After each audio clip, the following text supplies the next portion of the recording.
இந்தியாவில் எத்தனை கப்பல் கட்டும் தளங்கள் உள்ளன? A 5, B 3, C 6, D 4.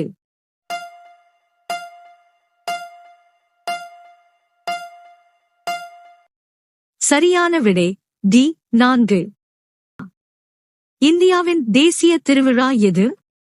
A Holi, B Eid, C சுதந்திர தினம், D தீபாவளி.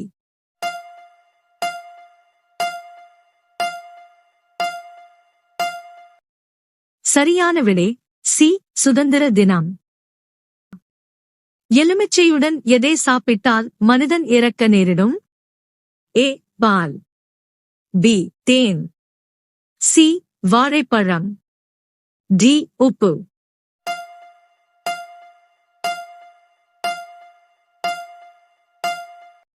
சரியான விடை C வாழைப்பழம்.